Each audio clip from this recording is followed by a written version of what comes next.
ನಮಸ್ಕಾರ ವೀಕ್ಷಕರೇ, ma'am story by Sahana ಚಾನೆಲ್ಗೆ ನಿಮ್ಮೆಲ್ಲರಿಗೂ ಸ್ವಾಗತ. ನನ್ನ ವಿಡಿಯೋ ಶುರು ಮಾಡೋಕ್ಕಿಂತ ಮುಂಚೆ 3 ಕ್ಲಿಪ್ಪಿಂಗ್ ನೋಡಿದ್ರಿ ನೀವು. ಅವ್ರಿಗೆ ಕೂತ್ಕೊಳ್ಳೋಕ್ಕಾಗ್ತಾ ಇರಲಿಲ್ಲ, ಬಾತ್ರೂಮಿಂದ ಆಚೆಗೆ ಬಂದರೆ ಹೊಟ್ಟೆ ಹಿಡ್ಕೊಂಡು ಸೊಂಟ ಹಿಡ್ಕೊಂಡು ಹೊರಗೆ ಬಂದರು. ಆಮೇಲೆ ಒಬ್ಬರು ಬಾಣಂತಿಗೆ ನೀರು ಕುಡಿಯೋಕ್ಕೆ ಹೋಗ್ತಾ ಇದ್ದು, ಆದರೆ ನೀರು ಕೊಡಲಿಲ್ಲ. ಸೊ ನಾನು ಏನು ಹೇಳಬೇಕು ಅಂತ ಇದ್ದೀನಿ ಅಂದರೆ, ಇದು ಬಾಣಂತನದಲ್ಲಿ ಅಂದರೆ ಮಗು ಡೆಲಿವರಿ ಆದಮೇಲೆ ಇದು ಪೈಲ್ಸ್ ಆಗೋ ಪ್ರಾಬ್ಲಮ್ಮು ತುಂಬಾ ಕಾಮನ್. ಪೈಲ್ಸ್ ಆಗುತ್ತೆ, ಸುಮಾರು ಜನಕ್ಕೆ ಆಗುತ್ತೆ. ಅಪ್ರಾಕ್ಸಿಮೇಟ್ಲಿ ನಾನು ಹೇಳಬೇಕು ಅಂದರೆ ಒಂದು 10ರಲ್ಲಿ 8 ಜನಕ್ಕಂತೂ ಈ ಪ್ರಾಬ್ಲಮ್ ಇರುತ್ತೆ. ಸಿವಿಯರಿಟಿ ಮೈಲ್ಡಿಂದ ಅದು ಸಿವಿಯರ್ ತನಕ ಆಗುತ್ತೆ, ಡಿಪೆಂಡಿಂಗ್ ಆನ್ ಆಹಾರ ಏನು ತಗೋತಾರೆ, ಅವ್ರು ಯಾವ ಥರ ಆರೈಕೆ ಮಾಡ್ಕೋತಾರೆ, ಎಷ್ಟು ಬೇಗ ಅವರು ಡಾಕ್ಟರ್ ಹತ್ರ ಕನ್ಸಲ್ಟ್ ಮಾಡ್ತಾರೆ, ಇದೆಲ್ಲ ಫ್ಯಾಕ್ಟರ್ಸು ಕೂಡ ಇನ್ಕ್ಲೂಡ್ ಆಗುತ್ತೆ ಅದರಲ್ಲಿ. ಬನ್ನಿ ಇವತ್ತು ಚರ್ಚೆ ಮಾಡೋಣ, ಬಾಣಂತನದಲ್ಲಿ ಪೈಲ್ಸ್ ಯಾಕೆ ಆಗುತ್ತೆ, ಅದಕ್ಕೆ ಏನು ಪರಿಹಾರ ಅಂತ.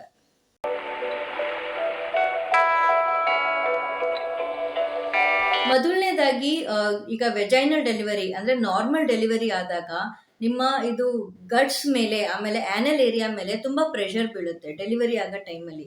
ಅವಾಗ ಏನಾಗುತ್ತೆ ಅಂದರೆ ಆ್ಯನಲ್ ಏರಿಯಾದಲ್ಲಿ ಇರತಕ್ಕ ಒಂದು ವೇನ್ಸ್ಗಳು ಅಂದರೆ ನರಗಳು ಅದು ಸ್ವೆಲ್ಲಿಂಗ್ ಆಗೋಗುತ್ತೆ. ಆ ಸ್ವೆಲ್ಲಿಂಗ್ ಆಗೋದ್ರಿಂದ ಏನಾಗುತ್ತೆ ಅಂದರೆ ಆ ಪ್ಯಾಸೇಜು ಬ್ಲಾಕ್ ಆದಂಗೆ ಆಗುತ್ತೆ. ಸೊ ಇದು ಮೊದಲನೇ ರೀಸನ್ನು.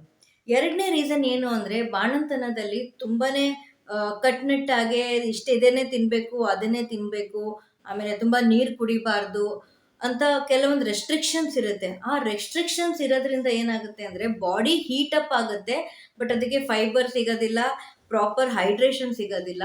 ಅದರಿಂದ ಇದು ಪೈಲ್ಸ್ ಆಗೋ ಚಾನ್ಸಸ್ಸು ತುಂಬ ಜಾಸ್ತಿ ಇರುತ್ತೆ. ಮೂರನೇ ರೀಸನ್ ಏನು ಅಂದರೆ, ಇವಾಗ ಲೈಕ್ ನಾನು ಹೇಳಿದ್ನಲ್ಲ, ಲೈಕ್ ಆಹಾರ ದೋಷ ಇದ್ದಾಗ, ಆಹಾರ ಸರಿಯಾಗಿ ತಗೊಳ್ದಲ್ಲೇ ಇರೋವಾಗ, ಇಲ್ಲ ಪ್ರಾಪರ್ ಆಗಿ ನಿದ್ದೆ ಆಗೋದಿಲ್ಲ ಅವಾಗ. ಯಾಕೆಂದರೆ ಎಳೆ ಮಗು ಅಟ್ಲೀಸ್ಟ್ ಎವ್ರಿ ಅವರ್ ಇಲ್ಲ ಎವ್ರಿ 2 ಅವರ್ಸ್ ಎದ್ದು ಹಾಲು ಕುಡಿಸ್ಬೇಕಾಗತ್ತೆ. ಆ ಟೈಮಲ್ಲಿ ನಿದ್ದೆ ಸರಿಯಾಗಿ ಆಗಲ್ಲ, ಆಹಾರ ಸರಿಯಾಗಿರೋದಿಲ್ಲ. ಏನಾಗುತ್ತೆ ಅಂದರೆ ಅದು ಕಾನ್ಸ್ಟಿಪೇಷನ್ ಆದಂಗೆ ಆಗುತ್ತೆ. ಕಾನ್ಸ್ಟಿಪೇಷನ್ ಆದಾಗ ಬಾವಲ್ ಮೂವ್ಮೆಂಟ್ ಮಾಡೋಕ್ಕೆ ಅಂದರೆ ತುಂಬ ಜೋರು ಹಾಕಿ ಆವಾಗ ಬಾತ್ರೂಮ್ಗೆ ಹೋದಾಗ ಏನಾಗುತ್ತೆ ಅಂದರೆ ಅವಾಗ ಒಳಗಡೆ ಇಲ್ಲ ಆ್ಯನಲ್ ಏರಿಯಾದಲ್ಲಿ ಕಟ್ಸ್ ಆಗೋ ಚಾನ್ಸಸ್ ಇರುತ್ತೆ, ಕಟ್ ಆಗುತ್ತೆ. ಇಲ್ಲ ಅಂದರೆ ತುಂಬ ಪ್ರೆಷರ್ ಹಾಕಿದಾಗ ಒಳಗಡೆ ಕಟ್ ಆಗಿರೋದ್ರಿಂದ ಗಾಯ ಆಗಿಬಿಡುತ್ತೆ. ಸೊ ಇದೆಲ್ಲ ರೀಸನ್ಸಿಂದ ಅದು ಪೈಲ್ಸ್ ಅಂತ ಆಗುತ್ತೆ. ಪೈಲ್ಸ್ ತುಂಬ ಲೇಟರ್ ಸ್ಟೇಜಲ್ಲಿ ಹೇಳ್ತಾರೆ. ಇದಕ್ಕೆ ಫಿಶರ್ಸು, ಹೆಮೆರಾಯ್ಡ್ಸ್ ಅಂತ ಕೂಡ ಅದನ್ನು ಟರ್ಮಿನಾಲಜೀಸು ಮೆಡಿಕಲ್ ಟರ್ಮ್ಸಲ್ಲಿ ಯೂಸ್ ಮಾಡ್ತಾರೆ ಅದನ್ನು.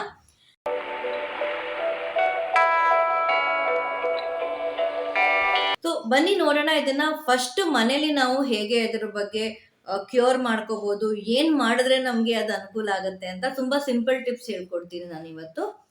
ಫಸ್ಟ್ ಆ್ಯಂಡ್ ಫಾರ್ಮೋಸ್ಟ್ ಥಿಂಗ್, ಬಾಣಂತಿರಿಗೆ ನೀರು ಕುಡಿಬಾರ್ದು ಅಂತ ಅಂತಾರೆ. ಸೊ ಬಟ್ ಆದರೆ ಡಾಕ್ಟರ್ ಹತ್ರ ನೀವು ಹೋದರೆ ಡಾಕ್ಟರ್ ಅಂತಾರೆ ಯಾಕೆ ನೀರು ಕುಡಿಬಾರ್ದು, ಚೆನ್ನಾಗಿ ನೀರು ಕುಡೀರಿ ಅಂತ ಡಾಕ್ಟರ್ ಅಂತಾರೆ. ಸೊ ಇವಾಗ 2 ಕಡೆ ಈಗ ಜಗಲ್ ಮಾಡಬೇಕಾಗತ್ತೆ ಬಾಣಂತಿಗೆ. ಒಂದು ಮನೇಲಿ ಒಂಥರ ಹೇಳ್ತಾ ಇರ್ತಾರೆ, ಡಾಕ್ಟ್ರುಗಳು ಒಂಥರ ಹೇಳ್ತಾ ಇರ್ತಾರೆ. ಸೊ ಏನು ಮಾಡಬೇಕು ಅಂತ ಗೊತ್ತಾಗೋದಿಲ್ಲ. ಸೊ ನಾನು ನಿಮಗೆ ಇವಾಗ ಒಂದು ಲಾಜಿಕಲ್ ರೀಸನ್ ಹೇಳ್ತೀನಿ ಯಾಕೆ ನೀರು ಕುಡಿಬಾರ್ದು ಅಂತ ಹೇಳ್ತಾ ಇದ್ರು ಅಂತ. ಹಳೆ ಕಾಲದಲ್ಲಿ ವಾಟರ್ ರಿಸೋರ್ಸಸ್ ಏನೇನಿತ್ತು, ಬಾವಿ, ಕೆರೆ, ನದಿ, ಇದೆಲ್ಲ ನಮ್ಮದು ವಾಟರ್ ರಿಸೋರ್ಸಸ್ ಇತ್ತು.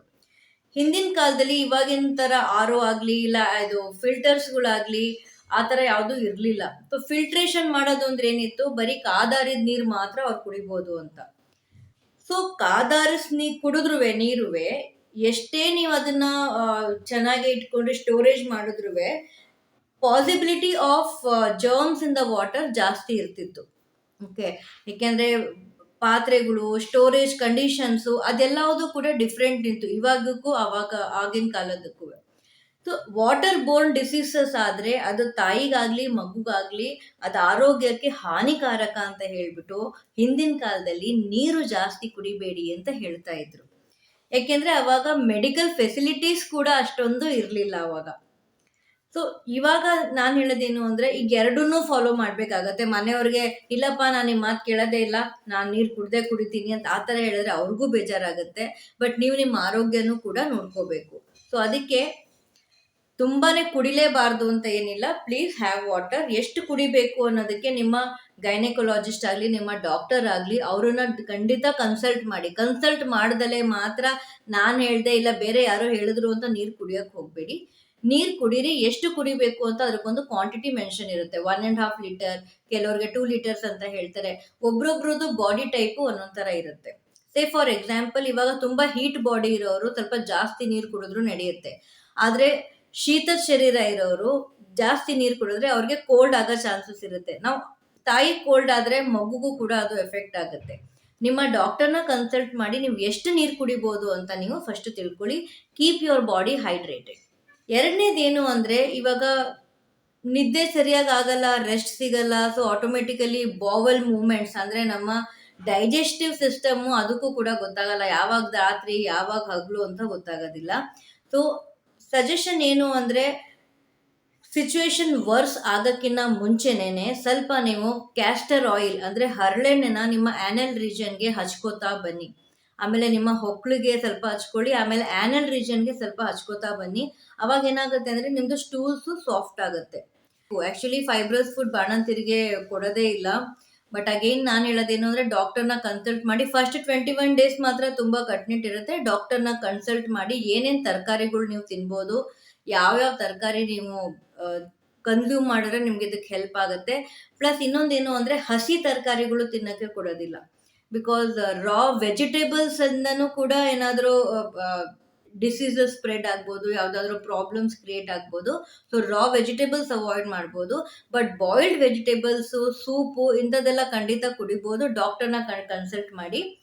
ಮನೆಯದು ಆರೈಕೆ ಖಂಡಿತ ಮಾಡಿ. ಯಾಕೆಂದರೆ ಮನೇಲಿ ನಿಮಗೆ ಕೊಡೋಂಥ ಪುಡಿಗಳು, ಇದು ಮೆಂತ್ಯದ ಪುಡಿ ಕೊಡ್ತಾರೆ, ಆಮೇಲೆ ಕರ್ಬೇವಿನ ಸೊಪ್ಪಿನ ಪುಡಿ ಕೊಡ್ತಾರೆ, ಆಮೇಲೆ ಇದು ಓಮಿನ ಕಾಳಿಂದ ಒಗ್ಗರಣೆ ಹಾಕ್ಕೊಡ್ತಾರೆ, ಮೆಣಸಿನ ಸಾರು ಮಾಡಿಕೊಡ್ತಾರೆ, ಸಬ್ಸಿಗೆ ಸೊಪ್ಪಿಂದು ಚಟ್ನಿ ಪುಡಿಗಳು, ಇಲ್ಲ ಸಬ್ಸಿಗೆ ಸೊಪ್ಪಿನ ಪಲ್ಯಗಳು, ಇದನ್ನೆಲ್ಲ ಮಾಡಿಕೊಡ್ತಾರೆ. ಸೊ ಇದನ್ನು ಕೂಡ ಕನ್ಸ್ಯೂಮ್ ಮಾಡಿ.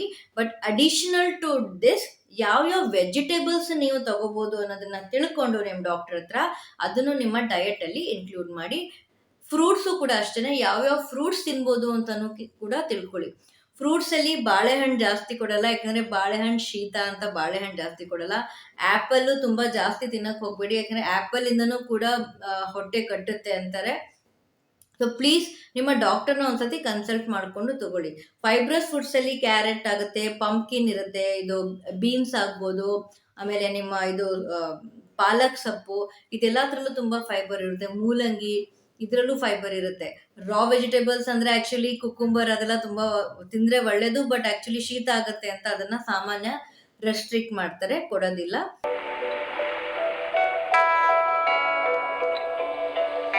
ಸೊ ನೆಕ್ಸ್ಟ್ ಏನು ಅಂದರೆ, ದ ಮೋಸ್ಟ್ ಕಂಫರ್ಟಿಂಗ್ ಸೊಲ್ಯೂಷನ್ ಇದಕ್ಕೇನು ಅಂದರೆ ಸಿಟ್ಸ್ ಬಾತ್ ಅಂತಾರೆ. ಸಿಟ್ಸ್ ಬಾತ್ ಹೇಗೆ ತಗೊಳ್ಳೋದು ಅಂತ ನಾನು ನಿಮ್ಗೆ ಇವಾಗ ತೋರಿಸ್ಕೊಡ್ತೀನಿ. ಯಾವ ಥರ ಅದನ್ನು ತಗೋಬೇಕು, ಅದಕ್ಕೆ ನೀವು ಏನು ಹಾಕೋಬೋದು ಅಂತ. ನಿಮ್ಗೆ ಇವಾಗ ಗಾಯ ಆಗಿದೆ ಅಂತ ಅನ್ಸಿದ್ರೆ ನೀವು ಬೆಟಡಿನ್ ಸೊಲ್ಯೂಷನ್ ಯೂಸ್ ಮಾಡ್ಬೋದು. ಇಲ್ಲ ಅಂದರೆ ಜಸ್ಟ್ ಸಿಂಪಲ್ ಉಪ್ಪು ಇರುತ್ತಲ್ಲ, ಕಲ್ಲುಪ್ಪು ಆಗ್ಬೋದು, ಇಲ್ಲ ಕಲ್ಲುಪ್ಪು ಇಲ್ಲ ಅಂದರೆ ನಾರ್ಮಲ್ ಉಪ್ಪು, ಒಂಚೂರು ಉಪ್ಪು ಹಾಕ್ಕೊಂಡು ಬಿಸಿನೀರಿಗೆ ನೀವು ಅದರಲ್ಲಿ ಕೂತ್ಕೋಬೇಕು. ಸೊ ನೀವು ಒಂದು ಡೆಮೋ ತೋರಿಸ್ಕೊಡ್ತೀನಿ ನಿಮಗೆ ಅದು ಯಾವ ಥರ ಮಾಡೋದು ಅಂತ. Just take A look at it. ದಿನಕ್ಕೊಂದು 2-3 ಸತಿನೂ ಕೂಡ ನೀವು ಅದನ್ನು ತಗೋಬೋದು. ನಿಮ್ಮ ಮನೇಲಿ ಯಾವುದಾದ್ರೂ ಒಂದು ರೌಂಡ್ ಟಬ್ ಇದೆ ಅಂದರೆ, ಶಾಲೋ ಇರಬೇಕು, ಆ ಟಬ್ ತಗೊಳ್ಳಿ. ಆ ಟಬ್ ಎಷ್ಟು ಅಗಲ ಇರಬೇಕು ಅಂದರೆ ನೀವು ಪೂರ್ತಿ ಅದರೊಳಗಡೆ ಕೂತ್ಕೊಳ್ಳೋ ಥರ ಇರಬೇಕು. ಬಕೆಟ್ ಯೂಸ್ ಮಾಡೋಕ್ಕೆ ಹೋಗಬೇಡಿ. ಅದಕ್ಕೆ ಬೆಚ್ಚಗಿರೋ ನೀರು ಅಂದರೆ ಸ್ವಲ್ಪ ತುಂಬ ಬಿಸಿ ಇರಬಾರ್ದು, ವಾರ್ಮ್ ವಾಟರ್ ಹಾಕ್ಕೊಳ್ಳಿ. ಆ ವಾರ್ಮ್ ವಾಟರ್ಗೆ ನಾನು ಹೇಳ್ದಂಗೆ ನಿಮಗೆ ಅಕಸ್ಮಾತ್ ಗಾಯ ಆಗಿದೆ ಅಂತಿದ್ರೆ ಈ ಬೆಟಡಿನ್ ಸೊಲ್ಯೂಷನ್ ಅಂತ ಸಿಗುತ್ತೆ. OTC ಮೆಡಿಸನ್ ಇದು, ಇದಕ್ಕೆ ಯಾವುದು ಪ್ರಿಸ್ಕ್ರಿಪ್ಷನ್ ಬೇಕಿಲ್ಲ. ಇದನ್ನು ತಗೊಂಡು ನೀವು ಒಂದು ಅರ್ಧ ಲೋಟದಷ್ಟು, ಕಾಫಿ ಕುಡಿತೀವಲ್ಲ ಲೋಟ, ಅದರಲ್ಲಿ ಅರ್ಧ ಲೋಟದಷ್ಟು ನೀವು ಆ ಸೊಲ್ಯೂಷನ್ನ ನೀವು ಆ ಬಿಸಿನೀರು ಅಂದರೆ ತುಂಬ ಕುದೀತಾ ಇರಬಾರ್ದು, ಮತ್ತೆ ಹೇಳ್ತಿದ್ದೀನಿ. ಸೊ ಆ ನೀರಿಗೆ ಬೆಟಡಿನ್ ಸೊಲ್ಯೂಷನ್ ಹಾಕ್ಕೊಂಡು ನೀವು ಅದರಲ್ಲಿ ಪೂರ್ತಿ ಕೂತ್ಕೋಬೇಕು. ಅಂದರೆ ನಿಮಗೆ ಅದು ಆ್ಯನಲ್ ರೀಜನ್ನು ಮತ್ತು ನಿಮ್ಮ ಬಟಕ್ಸು ಎಲ್ಲದಕ್ಕೂ ಸೂದಾಗೋ ಥರ ಇರಬೇಕು. ಪೂರ್ತಿ ಇದರಲ್ಲಿ ಕೂತ್ಕೋಬೇಕು ಸ್ವಲ್ಪ ಹೊತ್ತು. ಒಂದು 10 to 15 ಮಿನಿಟ್ಸ್ ನೀವು ಆ ಥರ ಕೂತ್ಕೊಂಡ್ರೆ ನಿಮಗೆ ತುಂಬಾ ರಿಲೀಫ್ ಸಿಗುತ್ತೆ, ಆ ಪೇಯ್ನಿಂದನೂ ರಿಲೀಫ್ ಸಿಗುತ್ತೆ, ಪ್ಲಸ್ ನಿಮಗೆ ಗಾಯನೂ ಕೂಡ ಇದರಲ್ಲಿ ವಾಸಿಯಾಗುತ್ತೆ. ಇಷ್ಟೆಲ್ಲ ಮಾಡಿದ್ರೂ ನಿಮಗೆ ಯಾವುದೇ ರೀತಿದು ರಿಲೀಫ್ ಸಿಕ್ಕಿಲ್ಲ ಅಂದರೆ please rush to your doctor. ನಿಮ್ಮ ಡಾಕ್ಟರ್ ಹತ್ರ ಇಮಿಡಿಯೇಟಾಗೆ ಹೋಗಿ, ಫಿಸಿಷಿಯನ್ ಹತ್ರ ಹೋಗಿ ಕನ್ಸಲ್ಟ್ ಮಾಡಿ ಮೆಡಿಕೇಶನ್ಸ್ ತಗೊಳ್ಳಿ. ಅಲೋಪೆಥಿಕ್ ಮೆಡಿಕೇಶನ್ಸ್ ನಿಮಗೆ ಬೇಡ ಅನ್ಸಿದ್ರೆ you can go to homeopathic medicines or Ayurvedic medicines. Homeopathy is the best ಅಂತ ನನಗನ್ಸುತ್ತೆ, ಯಾಕೆಂದರೆ ಅದು ನಿಮ್ಮದು ಬಾಡಿಗೆ ಯಾವುದೇ ರೀತಿ ಸೈಡ್ ಎಫೆಕ್ಟ್ ಕೊಡೋದಿಲ್ಲ. Ayurvedic in the second number, ಯಾಕೆಂದರೆ ಆಯುರ್ವೇದಿಕ್ ಮೆಡಿಸಿನ್ಸಿಂದ ಶರೀರದಲ್ಲಿ ಇನ್ನೂ ಹೀಟ್ ಆಗುತ್ತೆ ಅಂತ ಒಂದು ಅಸಂಪ್ಷನ್ಸ್ ಇದೆ. Third option is allopathic medicines, ಯಾಕೆಂದರೆ ಕೆಲವ್ರಿಗೆ ಪೈಲ್ಸ್ ಆದರೆ ಒಳಗಡೆ ಇರೋ ಚರ್ಮ ಕೂಡ ಹೊರಗಡೆ ಬಂದ್ಬಿಟ್ಟಿರುತ್ತೆ ಅಂತ, ಅದು ಕಟ್ ಮಾಡಬೇಕಾಗುತ್ತೆ, ಆಪರೇಷನ್ ಮಾಡಿ ಮೈನರ್ ಸರ್ಜರೀಸ್ ಎಲ್ಲ ಮಾಡ್ತಾರೆ ಅದಕ್ಕೆ. So this is the entire story of piles ಅಂತ ಅಂತಾರೆ ಇದಕ್ಕೆ. ಪೈಲ್ಸ್ ಆಗೋದು ತುಂಬ ಸಹಜ, ಕಾಮನ್ ಆಗಿರುತ್ತೆ. ಬಟ್ ಏನು ಅಂದರೆ ಆದಾಗ ಅನುಭವಿಸೋದು ನಿಜವಾಗ್ಲೂ ತುಂಬಾ ಕಷ್ಟ. ಎಕ್ಸ್ಪೆರಿಮೆಂಟ್ ಮಾಡೋಕ್ಕೂ ಒಂದು ಟೈಮ್ ಅಂತ ಇದೆ. Don't wait for too long. ಅಂದರೆ ತೀರಾ ನಾನು 2 ತಿಂಗಳು 3 ತಿಂಗಳು ನಾನು ವೇಟ್ ಮಾಡ್ತೀನಪ್ಪ ಅನ್ನೋದು ಬೇಡ. C for A month, 15 to 20 days ಅಂತ ಅಂದ್ಕೊಳ್ಳಿ. 15 to 20 ಡೇಸಲ್ಲಿ ನಿಮಗೆ ಈ ರೆಮಿಡೀಸಿಂದ ನಿಮ್ಗೆ ಎಲ್ಲೂ ರಿಲೀಫ್ ಸಿಕ್ಕಿಲ್ಲ ಅಂದರೆ ಪ್ಲೀಸ್ ಡಾಕ್ಟರ್ ಹತ್ರ ಹೋಗಿ ಪ್ರಾಪರ್ ಟ್ರೀಟ್ಮೆಂಟ್ ತಗೊಳ್ಳೋದು ಮರಿಬೇಡಿ ಇದಕ್ಕೆ. ಐ ಹೋಪ್ ಇವತ್ತಿನ ವಿಡಿಯೋ ನಿಮ್ಗೆಲ್ಲರಿಗೂ ತುಂಬ ಯೂಸ್ಫುಲ್ ಅನಿಸಿರುತ್ತೆ. Thank you so much for watching. ನಿಮ್ದೇರೆ ಏನೇ ನಿಮ್ಮದು ಕ್ವೇರೀಸ್ ಇರಲಿ, ಕಾಮೆಂಟ್ಸ್ ಇರಲಿ, ನನಗೆ ಮೇಲ್ ಮಾಡ್ಬೋದು ನೀವು momstory@gmail.com.